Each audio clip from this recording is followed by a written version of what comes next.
Hello guys! Hello Earth Signs, Gemini, Libra, and Aquarius. Welcome dito sa aking channel. Kapalaran 888, welcome. Alamin natin kung anong messages, vibration, gabay energy para sa lahat ng Earth Signs, Gemini, Libra, and Aquarius. Okay. Meron ka ditong 5 cards. First card, number 16, number 7, life experience. Wow. Air signs, may mga belief system ka, may mga unhealthy habits, may mga makaluma kang paniniwala. Unrealistic goals, unrealistic dreams. Kailangan mo na daw na i-let go yan. I-let go mo na yung mga old belief system, unhealthy habits natin na hindi na natin kailangan para sa susunod na mga araw, buwan na taon. Okay? May isang napaka-importanteng life-changing na event or situation sa buhay mo na posibleng darating. So, ibig sabihin, ihanda mo ang sarili mo, physical, mental, spiritual. Okay? So, paano natin ihahanda? Okay, for example, gusto mong mabuntis, babae ka. Kailangan mong ihanda ang katawan mo. Be healthy. Diba? Yun ang una. Be healthy, avoid stress. Diba? Take care of your body, physical body, mind, and spirit. Trabaho. Gusto mo ng trabaho. Let go natin yung mga what ifs natin. Procrastination. Para makuha mo na kung ano yung gusto mo. Okay, so Princess of Summer. Relationship. So, pwedeng isa to. So, yun na nga. Same din sa Earth Signs. If you're in a relationship tapos nag-i-aim ka ng new relationship, tapusin muna natin. Let go muna natin yung old relationship. Lalo kung hindi pa naman kayo kasal or wala pa naman kayong commitment, kung gusto mong magsimula ng bagong relationship. Okay? So, dito sinasabi ng baraha sa'yo na makakatanggap ka din ng mga invitation regarding sa social events, birthdays, wedding anniversaries, wedding, or any kinds ng celebration siya. Next card is 9 of Spring. So, if, for example, masyado kang magastos, lalo na sa mga sweldo natin, okay? Sa araw na ito, sinasabi ng barahan na simulan mong araw nito sa pagtitipid. Protect the fruits of your labor. Diba? So, kailangan mong proteksyonan. Mag-save ka kahit pa kundi-kunti. Kailangan mo ihanda ang sarili mo sa mga... Like for example, if may trabaho tayo sa ngayon, hindi naman yun assurance na for life na yung work. So, make sure na ihanda mo yung sarili mo sa mga possible challenges na pwede mong ma-encounter along the way. Okay? So, eto yun, life experience, 6 of Winter. Meron ditong positive changes na posibleng darating sa buhay mo. Okay, medyo makakahinga ka ng malalim, medyo makaka-relax ka ngayon. Parang, paalis ka na sa isang sitwasyon na sobrang nakaka-stress, problematic situation.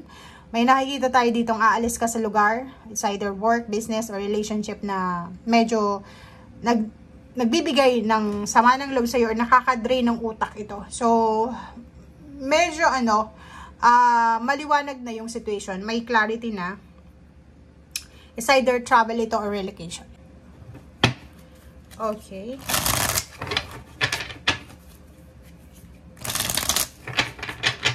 Air signs.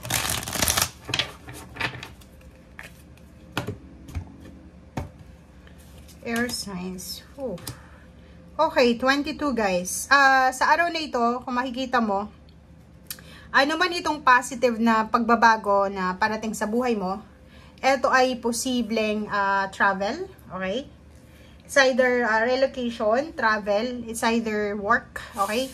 Magta-travel ka para sa trabaho, or posibleng lilipat ka ng bahay, lilipat ka ng trabaho or lugar, kasi kailangan. Okay, so if ever man na nandun ka, like ngayon, naghahanda ka ng papeles para sa pag-abroad, or paglilipat ng bahay, lugar, trabaho, negosyo, or kano pa man, sinasabi ng baraha sa'yo dito na huwag kang ma-stress, kasi masyado kang na-stress dahil sa multitasking.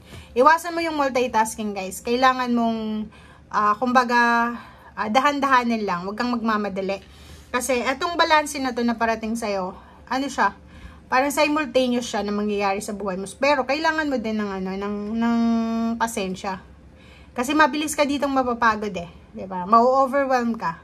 So, iwasan mo lang yung stress. And kasi yung stress na yan, pwede mo yan makuha sa sobrang pagod, sa sobrang excited. Pwede mo din yan makuha sa hindi mo alam kung ano yung gagawin mo kasi excited ka. Okay? So, yun. May mga contract signing tayo dito. So, kung makikita mo, contract signing, married life, next level. May mga contract signing sa work. Itong work. Money, bahay, contract sa marriage contract. Okay, so kung makikita mo man nandito ka, paalis ka na, isang positive change ito na pwedeng makatulong sa'yo para mabago yung takbo ng buhay mo. Okay, so yun, ending na siya. So papasok ka, parang isa kang parang kang phoenix rising from the ashes, parang kang bumagsak sa lupa and then bigla kang babangon. Diba? Yung parang may pelikulang ganun, nababangon ka galing sa putek. Parang ganun. So, itong the world card na to, major arcana siya. Parang iikot yung wheel of fortune mo, ilalagay ka ng universe doon sa deserve mong place. Okay? Ten of Pentacles, so sinasabi ng baraha, malaking halagang pera. So, ikaw ay mabibiyayaan if you're looking for a new job, pwedeng mataas yung sweldo ng mga next jobs na makukuha mo, or posibleng yung contract na pipirmahan mo ay malaking halagang pera ito na pwedeng makukuha mo, okay, every month or every year. And yun, mag-iingat ka kasi itong Ten of Pentacles pwede din inheritance, pwedeng may ibibenta kang bahay, lupa, sasakyan, or pag-aari mo, ari-arian. So, ang unang baraha dito, Nine of Spring, sinasabi na kailangan mong proteksyonan. Kung mahawakan mo yung perang ito, like for example, nag-loan ka ng pera sa bangko, after mo makuha yon, ano ba yung purpose mo? Bakit ka nag-loan? So, yun dapat ang paglalagyan mo ng pera yon. Okay? Kasi minsan, may mga tao na nag-loan sila para sa student loan, and then biglang binili nila ng sasakyan, di ba? So, maling strategy yon. So, dito sinasabi ng baraha sa'yo, magsisimula ka ng positive life this Wednesday. Or parang sinasabi ng baraha sa'yo dito, maraming positive changes na posibleng dumating sa'yo. Nasa'yo lang yun kung tatanggapin mo or i-ignore mo. Okay? And sa ilalim niya is, wow. So, ang dami-daming balita dito. Ang daming information, messages. Yung communication is sobrang, left and right communication. So, thank you guys and see you again. Bye!